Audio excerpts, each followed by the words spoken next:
C'est dans le cadre de la tournée de sensibilisation que le président de la COSINAP, Joël Ondo Ella, est allé attirer l'attention du personnel de Basile Ondimba, affilié au CINEPFOP, suite à l'étude du cabinet Finactu, qui ne tourne pas à l'avantage des travailleurs actifs. Nous devons relever qu'à Basile Ondimba, c'est notre syndicat qui est là, le CINEPFOP.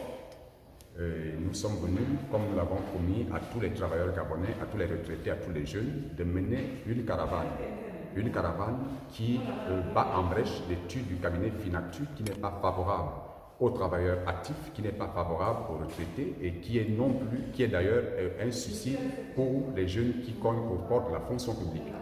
Nous disons à tous les travailleurs que l'étude du cabinet Finactu, les taux de cotisation, c'est du génocide que le gouvernement a organisé. Si l'État ne règle pas ce problème, ce n'est pas la peine de venir encore nous prélever de l'argent. Et nous n'accepterons pas de nous prélever l'argent parce que nous ne sommes pas suffisamment payés, parce que c'est l'État qui doit à la CNSS, pour la main de non permanente, qui ne verse pas sa part patronale. C'est l'État qui doit 200 milliards à la CPPF, l'État ne verse pas sa part patronale. L'État doit de l'argent à la CNAMGS pour le fonds public, l'État ne verse pas sa part patronale. Lorsque l'État se retrouve en difficulté, lorsque l'État se retrouve redevable aux agents que nous sommes, aux travailleurs que nous sommes, parce que c'est notre argent, la protection sociale et la sécurité sociale, ce sont, n'est-ce pas, des lois qui les mettent en place. Quand l'État ne peut pas respecter ces lois, l'État vient encore une fois de plus chercher à nous ponctionner de l'argent. Nous disons non. Nous disons non parce que quand on regarde le train de vie du Gabon, avec la vie chère actuelle, au niveau du marché, nous pensons que c'est du suicide. Et nous ne pouvons pas accepter que l'État vienne encore nous tuer une fois de plus parce que nos salaires ne sont même pas conséquents. Il n'y a pas de raison qu'on vienne les pensionner.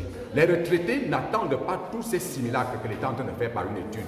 Les retraités attendaient qu'on arrive seulement les pensions de retraite pour nouveau système de rémunération.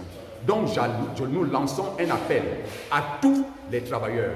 Nous lançons un appel à tous les travailleurs que nous avons mis en place un mouvement qui s'appelle mouvement, nous disons, Finactu ne touche pas à mon salaire. Finactu ne touche pas à mon salaire. Que les jeunes se lèvent. Ceux pour qui on dit que pour que ce système se mette en place, il va falloir gérer les recrutements. Il faut qu'ils se lèvent. Pendant que les travailleurs attendent les rappels, les reclassements, les avancements, voilà que l'État organise, n'est-ce pas, une bombe sociale. Et nous disons non à l'étude du cabinet Finactu. Nous disons non que le Finactu ne touche pas à notre salaire. C'est la raison de notre caravane et nous irons jusqu'au tréfonds.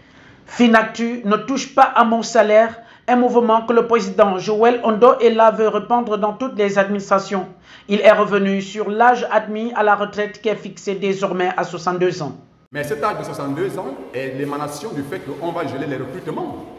On va geler les recrutements, ça veut dire que du fait qu'on va bloquer les recrutements, ils sont obligés de prolonger l'âge de la retraite. Donc ça n'avantage pas aux jeunes. J'en interpelle les jeunes, c'est vous qui êtes sacrifiés par rapport à ces 62 ans-là. Donc si les jeunes ne prennent pas conscience de cette situation, les jeunes ne doivent pas nous laisser combattre seuls, parce qu'il est de leur intérêt aussi. Donc si les jeunes ne prennent pas conscience, ce sont eux qui sont sacrifiés sur l'autel. Parce que nous, on peut accepter à l'âge de 62 ans, mais eux, ils ne rentreront pas. Voilà ce paradoxe. La caravane de sensibilisation pour dire non à l'étude du cabinet Finactu va sillonner les ministères et directions du Grand Libreville, peut-être aussi à l'intérieur du pays.